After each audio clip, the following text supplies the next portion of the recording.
完全に日没を迎えました。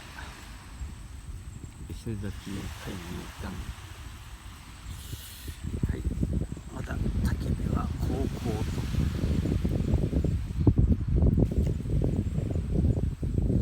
としばしご覧ください。暇な人だけ。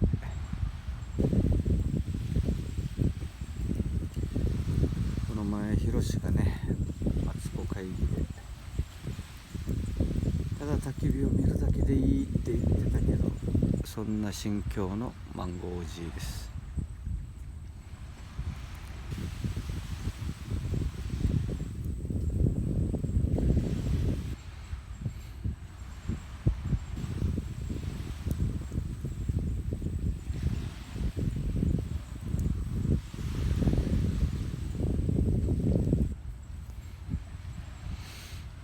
特に病んでるわけでもないですよ。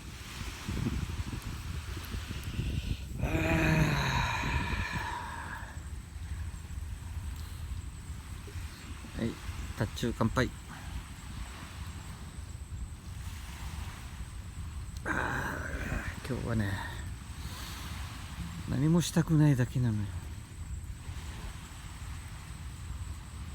サダが来る予定だったけど、明日の朝来るというのでラッキーじゃないな。テンションがなんか上がらないんだよね今日は。サダが来たらワイワイしてたかもしれんけど、今日は今日で一人焚き火を眺めながらのんびり過ごしたいマンゴーおじいなんですよね。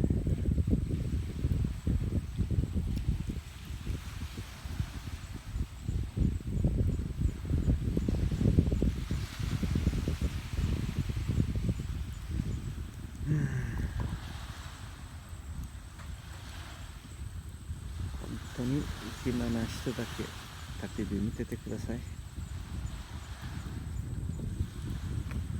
おじいは撮ってるだけなんで。